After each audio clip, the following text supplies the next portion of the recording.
오늘은 예수님의 부활을 기대하고요. 또 기념하고 소망하는 사순절의 첫 번째 주일입니다. 그래서 우리 교회에서는 이미 광고 시간에도 이야기했지만은 이번 주일부터 시작해서 7주 동안 만왕의 왕 예수 그리스도, 그러니까 예수 그리스도에 조금 더 집중하는 말씀을 듣고자 합니다.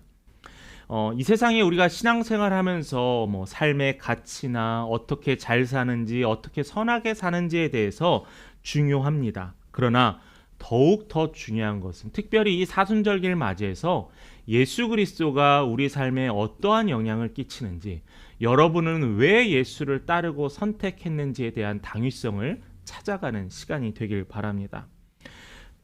이 땅에 오신 예수 그리스도, 그리고 그분께서 우리를 향하여 말씀하신 하나님 나라에 집중하는 시간이 이 사순절 절기를 보냈으면 좋겠습니다.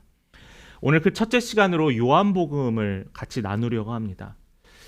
신앙생활을 처음 시작하시는 분, 아니면 신앙생활을 했는데 좀 마음에 도전을 받으시는 분, 말씀을 읽어봐야겠다 하시는 분이 저에게 이제 물어봅니다. 그럼 저는 항상 성경을 어떤 것부터 읽으면 좋을까요? 라는 질문에 대해서 저는 요한복음부터 시작해 보시는 게 어떨까요? 라고 하면서 저는 대답을 해 드립니다. 요한복음은 여러분도 너무나 어렸을 적부터 알고 있고 찬양해왔던 요한복음 3장 16절, 복음의 이 진리이신 하나님이 세상을 이처럼 사랑해서 독생자 아들 예수 그리스도를 주시고 또 이로 말미암아 믿는 자는 영원한 생명을 얻게 하시나니 놀라운 진리의 말씀이 포함되어 있는 게 이 요한복음입니다. 또한 이 요한복음은 예수님의 말씀과 예수님이 누군가에 대해서 초점이 맞춰 있어요.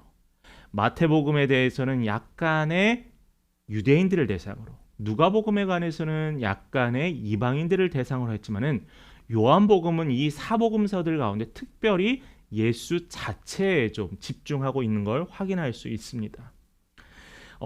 시선이 예수께 집중하고 있다라는 거예요. 예수님을 이해하는데 아주 유익하기 때문에 이 요한복음을 처음으로 시작하길 바라는 겁니다. 이 요한복음을 썼던 요한이 이렇게 권면하고 있어요. 요한복음 20장 31절 한번 우리 같이 읽겠습니다. 같이 읽겠습니다. 시작.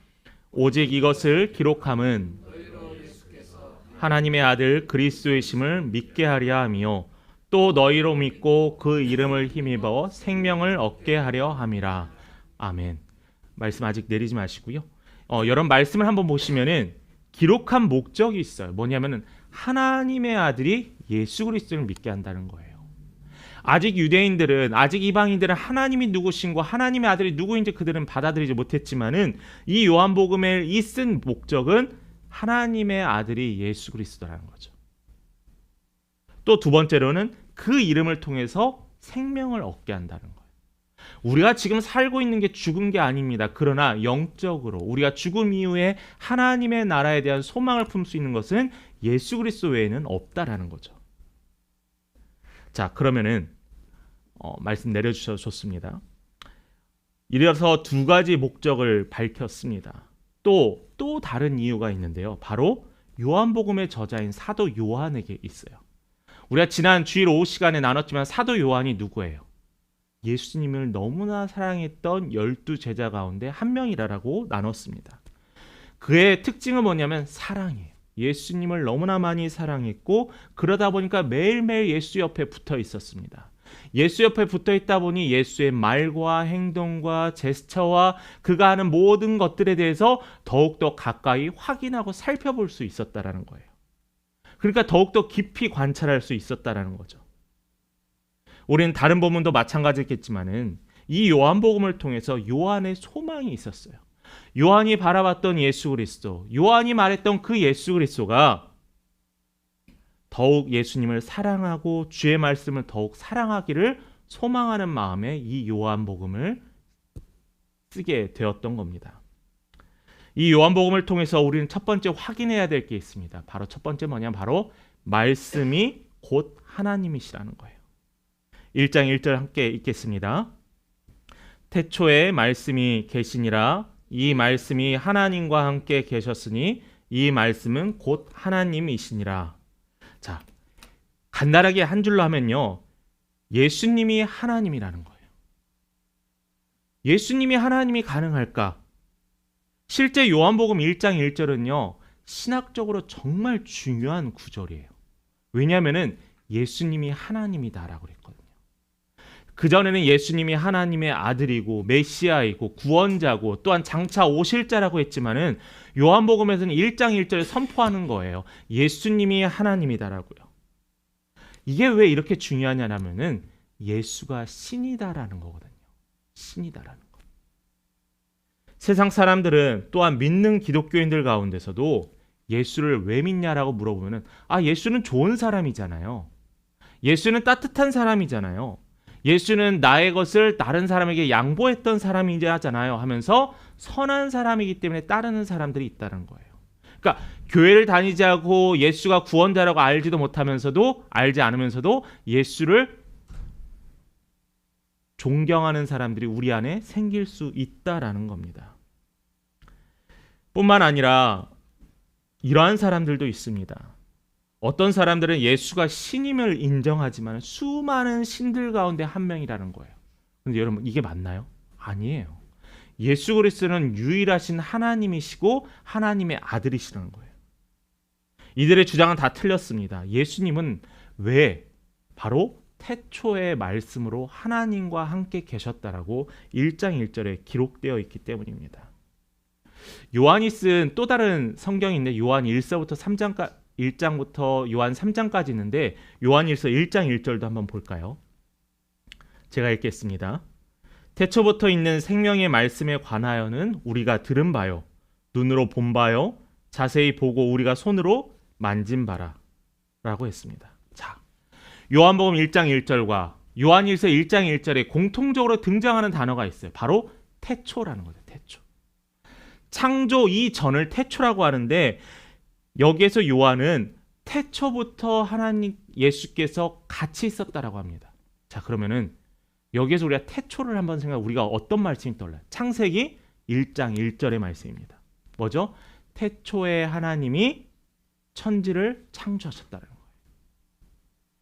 태초에 하나님이 시작되는 창세기와는 달리 요한복음에서는 말씀이라고 시작됩니다. 그러니까 이 둘의 차이는 요한복음에서는 요한이 말할 땐 말씀이 시작됐지만은 창세기 1장에서는 태초에 하나님이라는 거예요. 자, 그렇다면은 요한복음은 맞고 창세기는 틀린 건가요?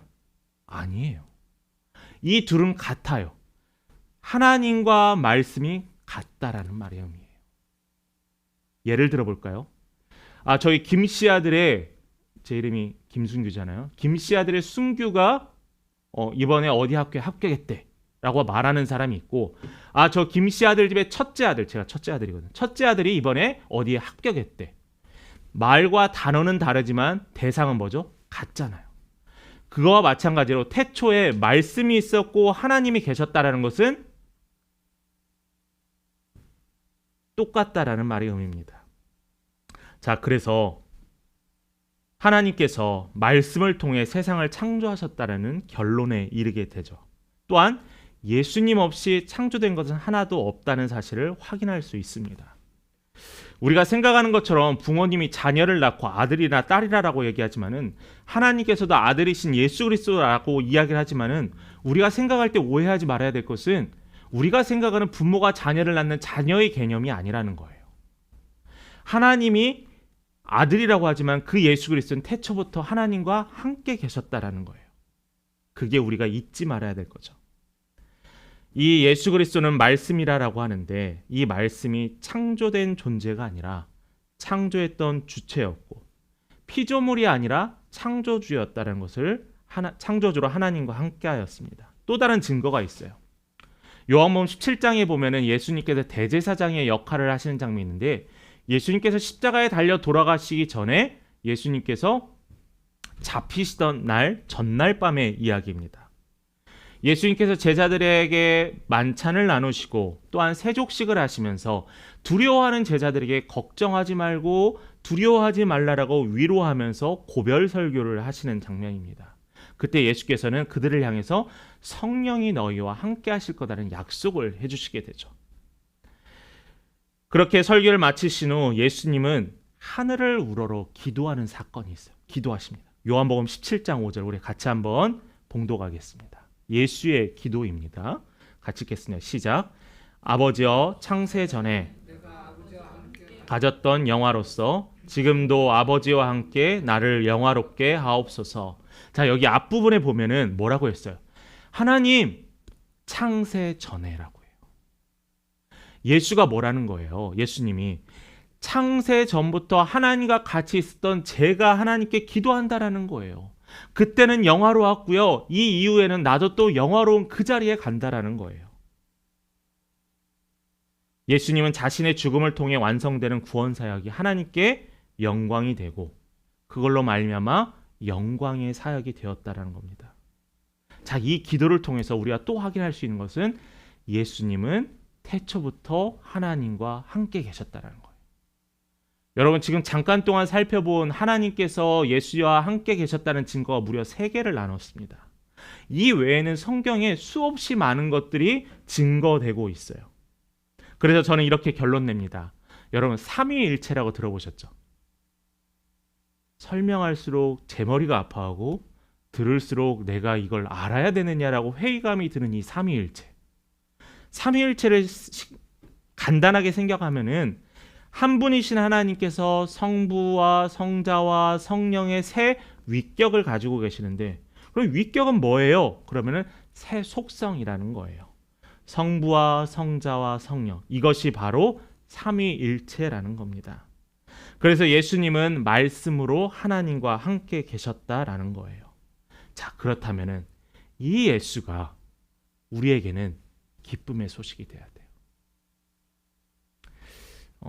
보기 좋지 않은 이야기고 듣기 좋지 않은 이야기지만은 제가 군 생활을 했는데 제가 사단 본부에서 군 생활을 했습니다. 그런데 사단 꼭대기에 있는 산에서 예배를 드려 내려오는데 그 사단이다 보니까 군인 가족들이 많았어요.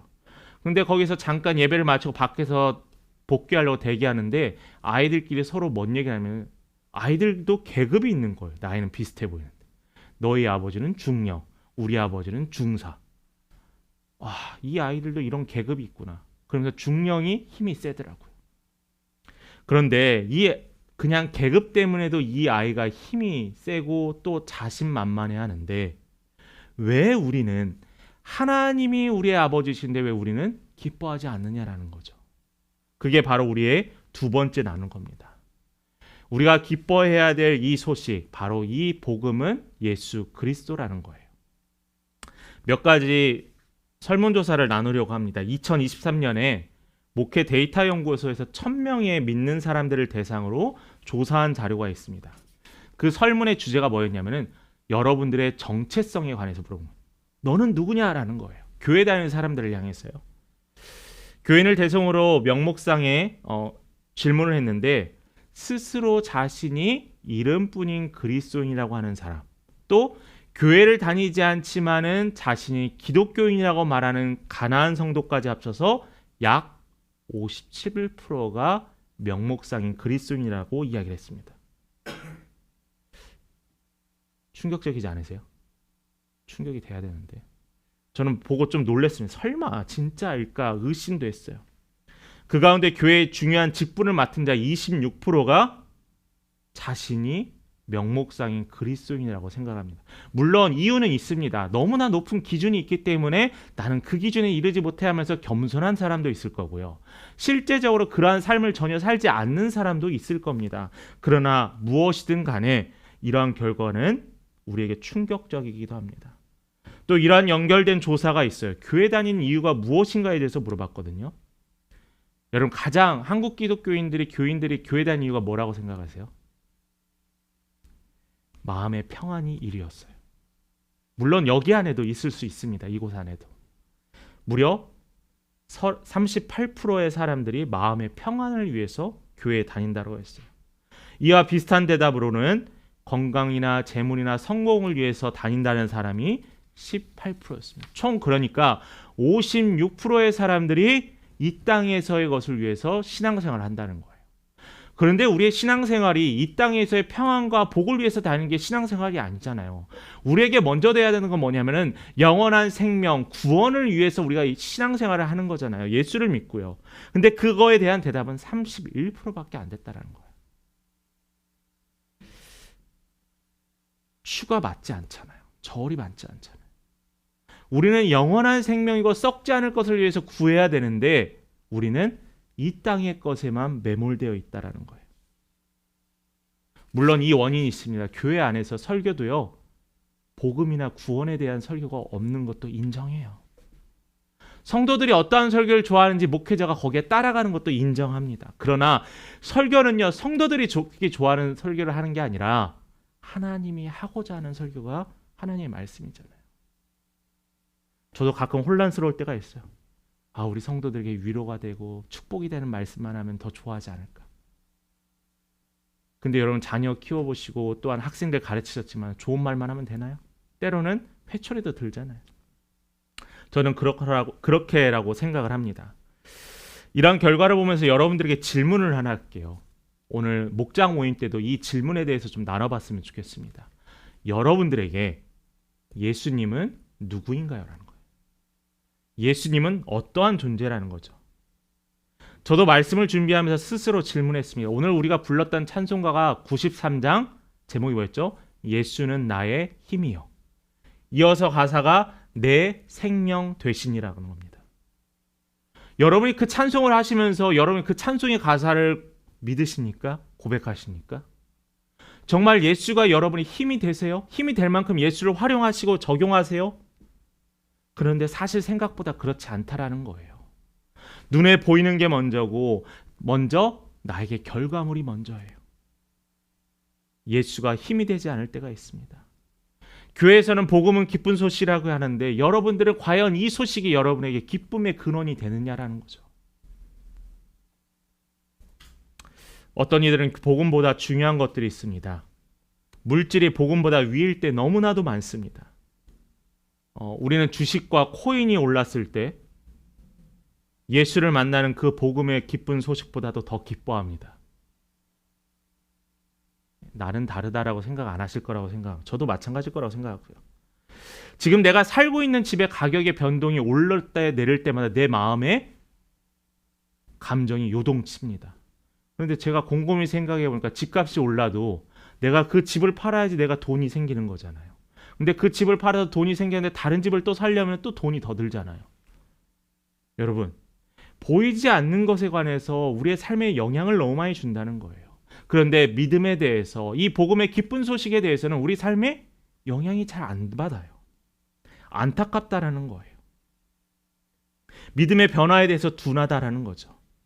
그 이유는 예수께서 우리의 삶에서 고려의 대상이 아니라는 거예요.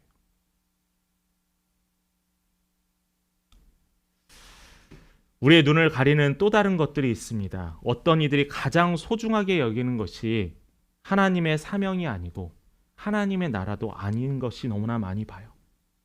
요즘 시대의 사명과 헌신은 부담입니다. 기독교에 대해서 복음에 대해서 막 이야기를 하지만은 거기에 맞춘 헌신이나 거기에 맞춘 섬김은 없어요. 지금 당장 나의 꿈과 계획을 이루는 것이 먼저입니다. 그리고 그것을 이룰 때마다 기뻐해요. 그러면 안 되잖아요. 복음이 기쁜 소식이라고 이야기했잖아요. 그렇다면 그 복음의 소식을 들을 때마다 우리 마음이 뛰어야 하잖아요. 예수 그리스도가 우리를 위해서 죽으셨다는 사실에 우리의 모든 죄가 씻겨내렸다는 사실에 우리는 기뻐해야 하잖아요. 이게 복음이잖아요. 물론 저도 돈이 필요합니다. 저도 꿈과 계획을 이루고 싶습니다. 삶의 소소한 행복이나 또한 작은 이벤트들도 누리고 싶고 기대하고 있어요. 그런데 여러분, 정답은요. 복음이 먼저 돼야지 이러한 것이 먼저 돼서는 안 되잖아요. 이러한 것들이 예수를 알고 예수를 통하여 교제하며 살아가는데 방해가 된다면은 예수께서 뭐라고 하셨어요? 과감히 끊어내라 하셨잖아요. 그럴 만한 결단이 우리에게 필요합니다. 그러기 위해서는 우리에게 끊어진 하나님과의 관계에 회복이 필요하다는 겁니다. 그 관계 회복은 오로지 누구밖에 없죠? 예수 그리스도밖에 없습니다. 제가 초등학교 때 제일 기뻤던 일이 하나 있었습니다. 어떤 일이었냐면은 아버지께서 부모님께서 자전거를 사주셨어요. 두발 자전거를. 제가 이 자전거를 선물 받기 위해서 조건이 필요했는데 자전거를 연습을 해야 했습니다. 그래서 제가 기억나는 게 여름방학 때 옆집에 있는 형을 통해서 자전거를 연습했습니다. 넘어지기도 하고 넘어지면 다치기도 하고 또 자전거의 체인에 있는 기름이 제 몸에 묻기도 하고 옷에 묻기도 했습니다. 3일 동안 배우면서 저는 이 자전거를 이제 혼자 잘 타게 됐어요. 신났죠. 그 이후 부모님께서 저에게 자전거를 사주셨습니다. 너무나 신나서 그 어린 초등학교 3학년 나이에 1시간이나 되는 거리에 자전거를 타고 약수터에 물들어도 다녔습니다. 친구들과 동네 곳곳을 다 휘젓고 다녔어요. 그런데 어느 날 하루 이 자전거를 페달을 밟으면서 막 달리고 있는데 이 페달이 헛돈다라는 걸 느끼기 시작했어요. 자전거 페달을 밟는데 자전거가 나가지 않고 점점 속도가 줄어드는 겁니다. 더 이상 앞으로 나가지 않았어요. 그 원인을 보았더니 다름이 아니라 체인이 빠지게 되었습니다. 처음 이것을 경험한 저는 어떻게 하지 하면서 손으로 만지작 거리면서 손에는 기름만 묻고요. 저는 점점 당황했습니다. 혹시 고장난 게 아닌지 걱정하며 집으로 끌고 왔습니다. 퇴근하시는 아버님께서 집에 오셔서 저는 이제 요청했어요. 아버지, 자전거 고장났어요. 네, 아버지는 나무젓가락을 하나 가지시고 앞에 있는 체인을 살짝 걸고 페달을 돌리면서 체인이 다시 끼워졌습니다. 너무나도 간단했죠. 근데 제가 이것이 기억나면서 오늘 말씀을 묵상하면서 이 빠진 체인이 앞바퀴와 뒷바퀴를 연결하는 이 축이 하나님과 우리와의 관계로 연상이 되더라고요. 이 관계는 당연히 하나님과 우리와의 관계, 또한 인간 사이의 관계로 이야기할 수 있습니다. 이 두 축이 잘 연결돼야지, 체인으로 연결돼야지 앞으로 나갈 수 있고요. 또한 하나님과 우리의 관계가 잘 회복되어야지 행복한 믿음의 생활을 할 수 있습니다. 성경에서도 보면요, 예수님조차도 하나님과 좋은 관계를 유지하게 기도하시고 물으시고 대화하셨다라는 거죠.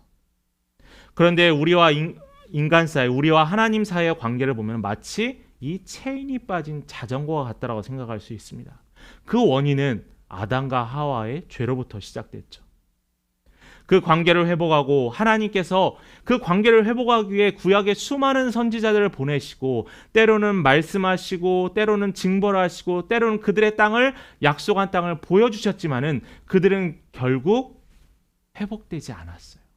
그래서 말라기 선지자로부터 무려 수백 년 동안 하나님께서는 그들을 향해서 어떠한 이야기도 하지 않으셨다는 거죠. 하나님께서는 그 관계를 회복하기 위해서 당신의 사랑하는 당신의 백성들을 위해서 예수 그리스도를 이 땅에 보내실 수밖에 없었습니다. 다른 무엇인가가 대체할 수 없는 바로 이 예수 그리스도가 필요했다라는 거죠. 구약에 예언된 예수 그리스도, 태초의 말씀으로 하나님과 함께 계셨던 이 예수 그리스도가 필요했습니다. 자, 여러분 확인하세요. 예수가 없는 하나님과 우리와의 관계는 회복될 수 없습니다. 다른 어떤 특별한 사람이나 능력 있는 설교자나 목회자를 통해서 예수와 하나님과 나와의 관계가 회복될 수 없어요.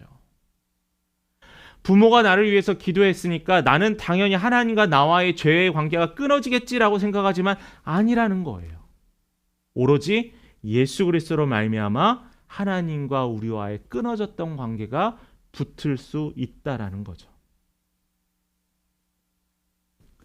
하나님과의 관계가 틀어지다 보니까 여러분 어떠신가요? 사람들과의 관계도 삐그덕거립니다.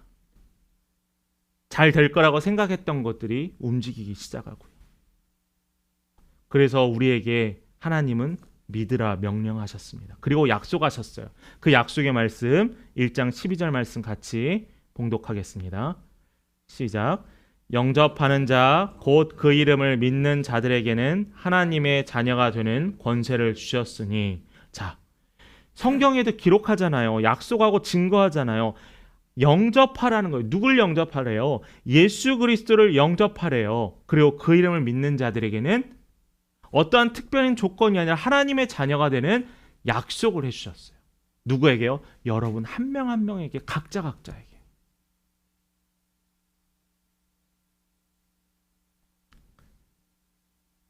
하나님과의 관계의 단절로 인해서 고통과 불행과 낙심과 두려움으로 가득 찬 이 땅에서 오로지 예수 그리스도만을 통해 우리가 구원을 얻을 수 있습니다. 그 이유가 뭐냐고요? 예수는 다른 사람들과 달랐어요. 다른 사람들은 하나님께 쓰임받은 피조물이지만은, 실수할 수 있는 피조물이지만은, 예수 그리스도는 태초부터 하나님과 함께 하셨던 창조주였기 때문입니다. 의심 많았던 도마도 이렇게 고백을 합니다. 예수님 향해, 예수님 당신은 나의 주님이시오 나의 하나님이시다라고 고백해요. 그 말의 뜻은 뭐예요? 예수가 하나님이라는 뜻이거든요. 그러한 고백을 했기 때문에 그 도마의 믿음은 회복되었습니다.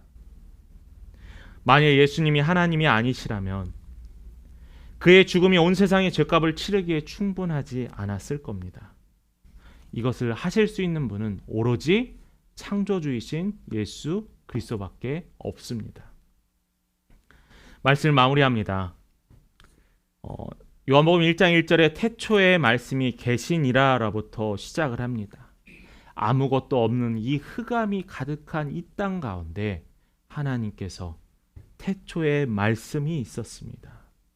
이 말씀은 하나님께서 말씀하시사 그 말씀을 통하여 창조되어지고 만들어지고 또한 하나님께 쓰임받게 되었습니다. 말씀으로 태초부터 함께 하신 예수님이 인간의 역사의 한가운데 직접 들어오셨어요. 바로 성탄절을 통해서 아기 예수 그리스도가 이 땅에 오셨습니다. 예수님은 우리의 죄를 위하여 죽으시고 다시 살아나셨어요. 그렇게 예수를 믿는 자들은 새롭게 태어나는 인간의 생각과 인간의 경험으로 해보지 않았던 일들을 소망할 수 있게 되었습니다. 그리고 하나님을 아버지라 부르게 됩니다. 그게 뭐라고요? 복음이라는 거예요. 기쁜 소식이라는 겁니다. 말씀이신 예수 그리스도가 우리의 힘이 되고 우리의 기쁨이 된다는 것을 오늘 말씀을 통하여 우리가 확인하였다면은 여러분의 매일매일의 선택이 예수가 먼저 고려되고 예수를 통하여 먼저 선택되어지길 기도합니다. 그리고 예수를 통하여 선택했을 때 여러분들의 삶의 기쁨이 또한 소망이 늘 여러분의 삶의 자리에서 함께하기를 간절히 축원합니다.